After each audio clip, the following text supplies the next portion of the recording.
Pull out your debit card for a second. Look at the bank name on it. That account has been running under different rules than it did 5 years ago. And depending on your bank, some of those changes were disclosed in nothing more than a paragraph buried in a mailing insert you probably recycled without reading. That's not a conspiracy. It's just how banking disclosure law works. But the effect on real people is the same either way.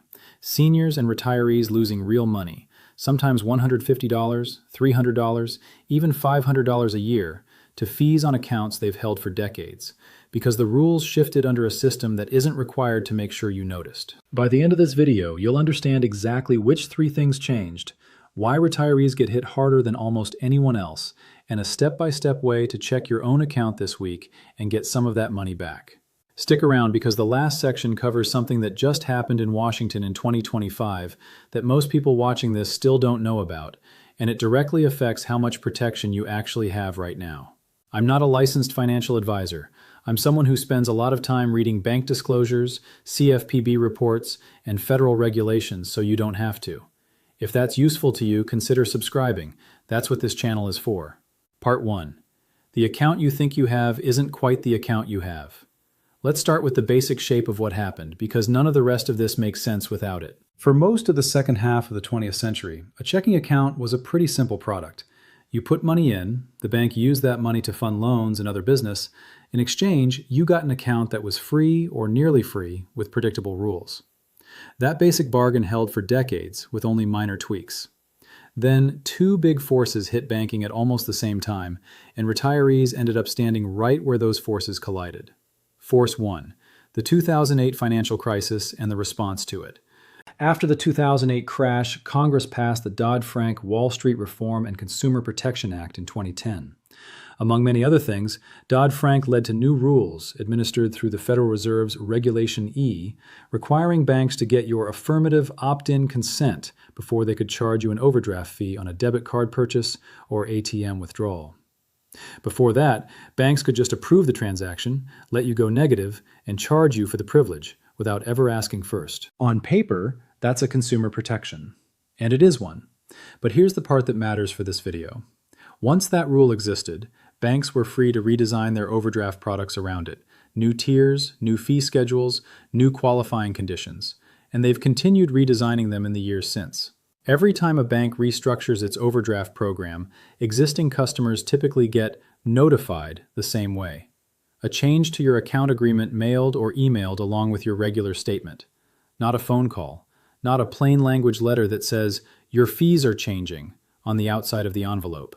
A disclosure buried in paperwork that satisfies the law's requirements without making sure a single person actually reads it. Force 2. Online banking competition. Around the same time, online-only banks and credit unions started offering genuinely free checking. No minimum balance, no monthly fee, no paper statement charge. Traditional banks lost a lot of younger, digitally native customers to those competitors. It's a reasonable business response, then, for a traditional bank to try to protect revenue where it can, and the customers least likely to switch banks are often the ones who've held the same account the longest. Long-time customers, many of them retirees, who have Social Security direct deposits, Medicare premiums, and utility bills all wired into one account. Untangling all of that is genuinely a hassle, and banks know that inertia is valuable. Force 3. Pandemic-era waivers expiring. During 2020 and 2021, a lot of banks temporarily waived overdraft fees, minimum balance fees, and other charges as a goodwill gesture during a national emergency.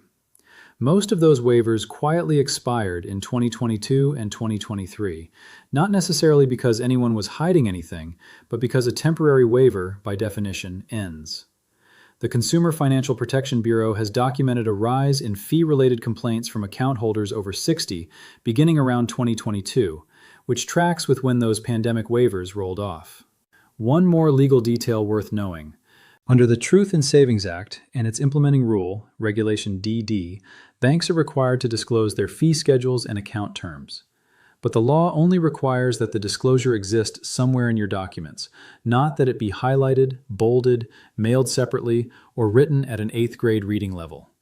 A fee change on page 3 of a 4-page insert that came with your statement satisfies the legal requirement completely. The bank told you. It just told you in the way the law allows, which is not the same as the way that guarantees you noticed. None of this requires assuming bad intent from any specific bank. It's simply how the disclosure framework is built. And the practical result is that a lot of long-time account holders, especially retirees living on a fixed and predictable income, are paying for account features they never consciously agreed to and might not currently need. Part 2. Why retirees end up in the crosshairs. Here's the part that explains why this lands so hard on people over 60 specifically, and it comes down to something surprisingly unglamorous: transaction patterns. Banks use internal account segmentation and fraud/compliance monitoring systems. This isn't secret. It's referenced in Federal Reserve research and in banks' own compliance documentation. These systems don't know your age. They know your behavior, how many transactions you make a month, whether deposits arrive on a regular monthly schedule versus a bi-weekly one, whether you use a branch versus a mobile app, whether you get paper statements. Now think about what a typical retirement financial pattern looks like.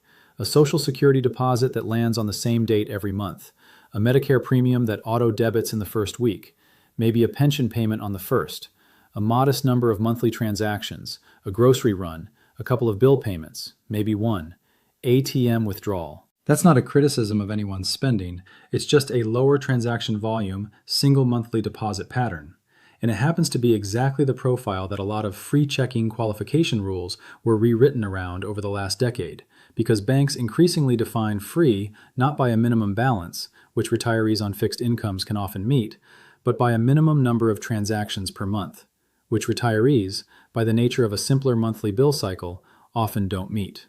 Picture someone like Patricia, a retired nurse, mid-70s, who's had the same checking account since the late 1980s. Her Social Security lands on the same Wednesday every month. Her Medicare Part B premium auto-debits the first week. She makes maybe 10 to 12 transactions a month, bill payments, and a weekly grocery trip. For years, her account was free because she kept a modest minimum balance. Then her bank redefines free checking to require a certain number of qualifying transactions a month instead of a minimum balance. A real, documented industry trend the CFPB has flagged in its supervisory reports. Patricia's 12 transactions don't clear the new bar.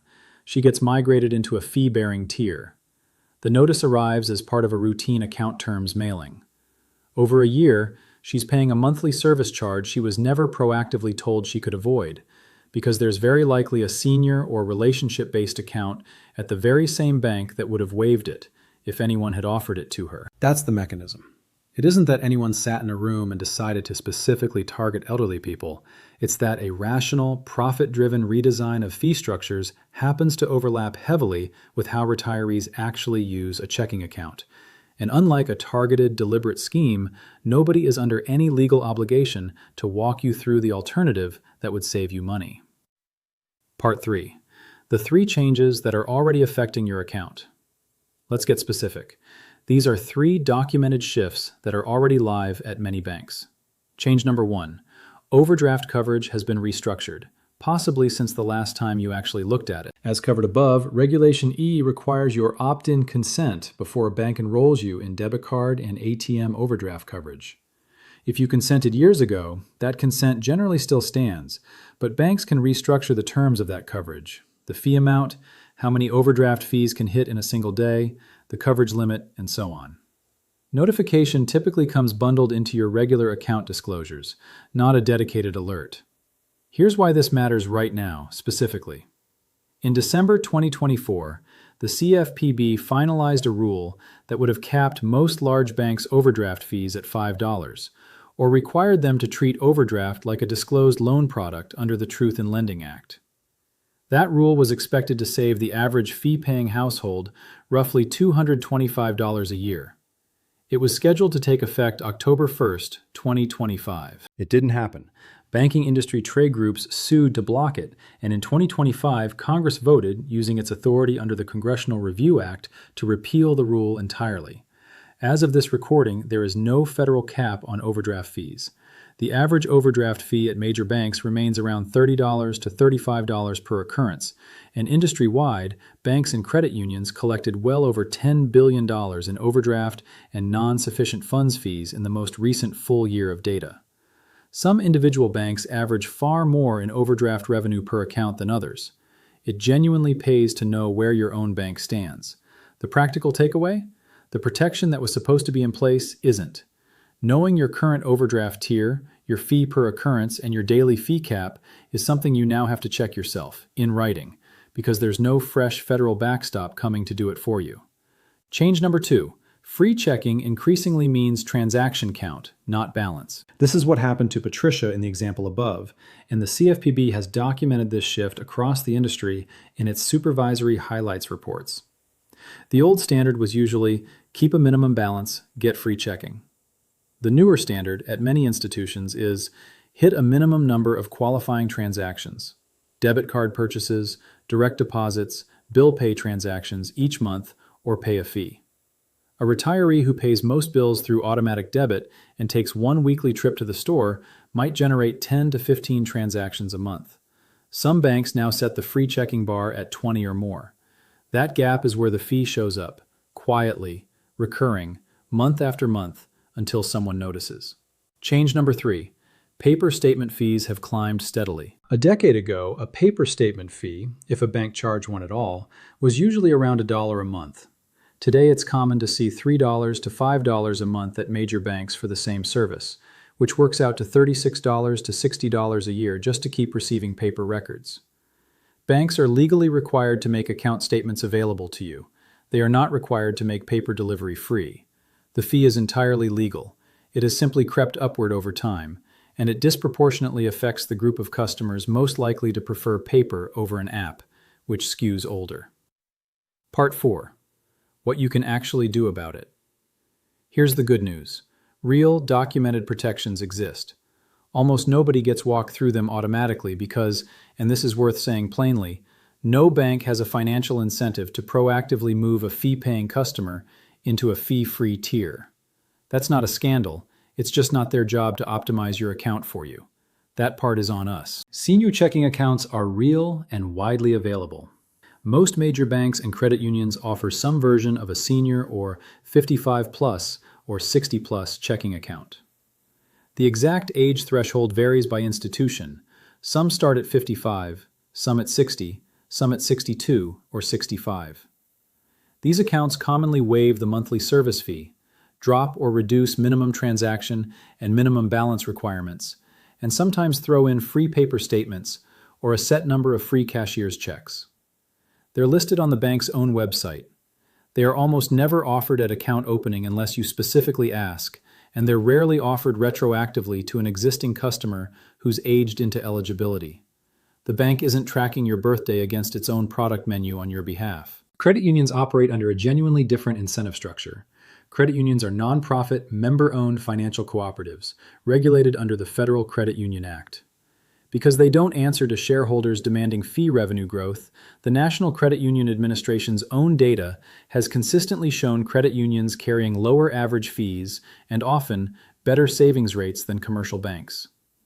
Switching isn't a dramatic move, it's a comparison shopping decision, and it's worth a phone call even if you end up staying where you are. The CFPB complaint process still exists. The Consumer Financial Protection Bureau has supervisory authority over unfair, deceptive, or abusive banking practices, and it operates a public complaint portal at consumerfinance.gov. If you've been charged fees after your account was migrated to a new tier without a notice you understood, filing a complaint there creates a formal, time-stamped federal record and requires the bank to respond, typically within about 2 weeks. It's worth knowing that in early to mid-2026, the CFPB began adding extra steps and disclaimer screens to parts of the complaint portal, mostly aimed at the credit reporting side of complaints, in response to industry pushback about complaint volume, so the process may take a few more clicks than it used to. It's still functioning, and it's still the correct channel to use. Part 5. What's different depending on your stage of life? The exposure isn't identical for everyone. It shifts depending roughly on where you are in the retirement timeline. Let's walk through 3 general life stages. These are illustrative categories, not rigid boxes, so use whichever fits your actual situation. If you're in your late 70s or 80s, watch for large, irregular deposits.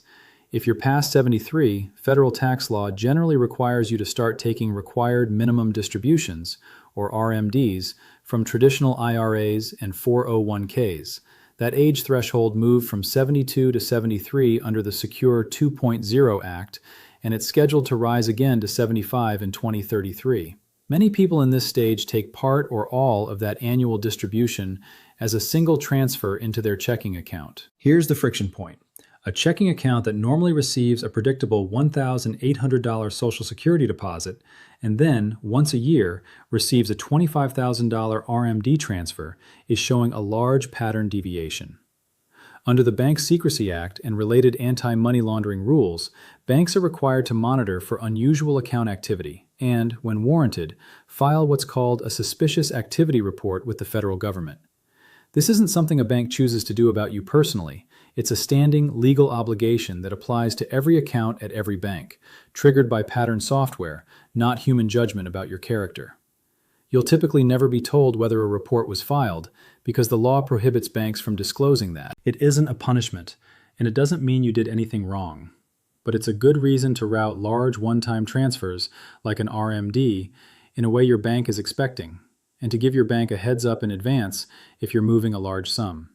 A quick phone call before a big transfer costs you nothing and can avoid weeks of an account being flagged or frozen for review. There's a second layer here too. The Senior Safe Act of 2018 gives banks legal protection for reporting suspected elder financial exploitation to authorities. That's a genuinely good law. It exists to protect seniors from scammers and predatory family members. But a side effect is that compliance systems are often tuned to flag unusual account activity for older customers more sensitively than for younger ones. Again, not a conspiracy, a reasonable response to a real problem, but worth knowing so an unusual transaction doesn't blindside you. If you're newly retired, roughly mid-60s to mid-70s, watch the deposit pattern transition. This stage carries a particular kind of friction, the shift from payroll deposits to Social Security or pension deposits. When you were working, your account received a paycheck every 2 weeks, tagged with an employer identification number, in a fairly consistent range. The moment you retire, that pattern changes. The source becomes the Social Security Administration or a pension fund. The frequency becomes monthly instead of biweekly, and the amount is very often lower than your last paycheck. To you, that's simply retirement. To an automated compliance system, a change in deposit source, frequency, and amount can register as a stability change worth a second look. And at some institutions, that can trigger an account review that results in being moved to a different fee tier. This is also exactly the period when your Medicare Part B premium, $202.90 a month for most people in 2026, more if your income is higher, starts auto-debiting from the same account that now receives your monthly Social Security deposit. If that debit happens to land a day or two before your deposit clears, you can trigger an overdraft, and one overdraft event in the first months of a new deposit pattern can compound the under-review effect. The fix here isn't complicated. Once your income source changes, call your bank and specifically confirm 2 things: that your overdraft coverage is set up for a monthly deposit rhythm instead of a biweekly one, and that your account tier and fees haven't changed as a side effect of the deposit source switch. Ask for that confirmation in writing. If you're in your late 50s to early 60s, you may already qualify for something you don't know exists. This is the stage where people are least likely to think of themselves as a senior in banking terms, and it's the stage with the biggest unclaimed benefit gap, because a lot of banks' senior checking thresholds start as early as 55 or 60. Picture someone like Gerald, a semi-retired contractor, early 60s, still doing part-time work a few days a week, who's held the same checking account since the early 90s. His bank rolled out a senior checking tier with fee waivers starting at age 60. Gerald turned 60 a couple of years ago. Nobody called him, emailed him, or flagged it when he logged into his account. He just kept paying the standard monthly service fee and paper statement fee, together, easily $150 to $400 a year, for an account tier he'd already qualified to leave behind, simply because eligibility doesn't come with a notification. Beyond fee eligibility, this age band is also when scammers increasingly target people transitioning toward retirement, impersonating a bank's fraud department by phone or text, claiming a charge needs verification. Worth repeating clearly, your bank will never call or text you asking for your full online banking password or a one-time verification code. If you didn't initiate the contact, hang up and call the number on the back of your card directly. Part 6. A few things on the horizon. A handful of trends worth having on your radar because they'll likely shape the next couple of years. Branch closures are continuing. Federal Reserve consumer banking surveys have tracked ongoing branch reduction at major commercial banks. If you rely on in-person service for things like a notarized document, a cashier's check, or a large cash withdrawal, a closed branch doesn't change your legal rights. It changes how practical it is to exercise them, especially if the nearest remaining branch is a long drive away. Some banks have broadened what counts as an inactive account. Historically, inactivity meant no transactions at all for a year or two. A number of institutions have updated their account agreements to treat low transaction volume, not zero, just low, as a trigger for tier review as well. That's directly relevant to anyone whose spending naturally runs lighter than a bank's preferred customer profile, which, again, often includes retirees. Overdraft protection is very much a live political and legal issue right now. As covered above, the federal $5 overdraft fee cap was repealed by Congress in 2025 after being finalized in late 2024. Some individual banks have voluntarily kept lower fees or grace period policies they adopted ahead of that rule, but there's no longer a nationwide floor. This is genuinely unsettled and could shift again. It's worth checking your specific bank's current overdraft terms rather than assuming a rule protects you. None of this is presented to alarm you. It's presented so you're checking your own account rather than assuming either the old rules still apply or there's nothing I can do about it. Neither is quite true. Part 7. Your step-by-step checklist. Here's exactly what to do in order this week. Step 1. Ask your bank one specific, narrow question. Call the number on the back of your card and ask, do you have a senior checking account? What's the age threshold? And do I currently qualify? Don't ask generally whether you're being overcharged. Ask for the specific product by category. If you qualify, ask for an immediate conversion and request written confirmation of your new fee terms. Step 2. Pull your last 12 months of statements. You're generally entitled to request several years of past statements under standard banking record-keeping rules. Ask your bank how far back they can go. Look for every line item labeled a monthly service fee, maintenance fee, paper statement fee, or overdraft/NSF fee, and add them up. That total is what you'll reference if you decide to file a complaint or request a fee reversal. Step 3. Get your overdraft terms in writing. Ask specifically for your current overdraft coverage tier, the fee per occurrence, and the maximum number of overdraft fees that can be charged in a single day. Under Regulation E, you're allowed to withdraw your overdraft opt-in consent entirely at any time if you'd rather have a transaction simply decline than pay a fee. Step 4. Check your bank's own website for a senior account, not a comparison site. Search your bank's name plus senior checking directly on their official site. Note the exact account name, the age threshold, the fee terms, and what's required to switch. Screenshot it with the date so you have your own record of what you were told applied. Step 5. If you find fees tied to an undisclosed tier change, file a CFPB complaint. Go to consumerfinance.gov, have your account number, the specific fee dates, and dollar amounts ready. A complaint isn't a lawsuit and doesn't guarantee a refund, but it creates a documented federal record and requires a response from the institution, and repeated patterns of complaints can trigger closer regulatory attention. Step 6. Get one comparison quote from a credit union. Use the National Credit Union Administration's locator tool at ncua.gov to find one near you, and ask 3 questions: the monthly fee, the paper statement fee, and the minimum transaction or balance requirement for fee-free status. Compare those numbers to what you're currently paying. If it's meaningfully better, switching is generally an afternoon of paperwork against years of ongoing savings.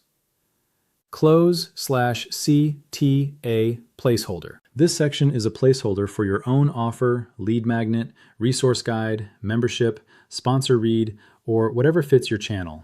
Suggested framing to build around. If you want a bank-by-bank starting point for finding senior account options and fee waivers, insert your resource/CTA here. Your checking account is running under a different set of rules than it was 5 years ago. Now you know which ones changed, why retirees end up carrying more of the cost than most other groups, and exactly what to check this week to make sure you're not paying for something you don't have to. If this was useful, subscribe for more breakdowns like this, and I'll see you in the next one. Disclaimer: This video is for general educational purposes only and does not constitute legal, financial, or tax advice. Banking regulations, fee structures, product eligibility, and account terms vary by financial institution, by state, and change over time, including recent ongoing changes to federal overdraft rules that may be further revised by Congress, regulators, or the courts. Always confirm current terms directly with your own bank or credit union, and consult a licensed financial advisor, attorney, or accountant for advice specific to your situation.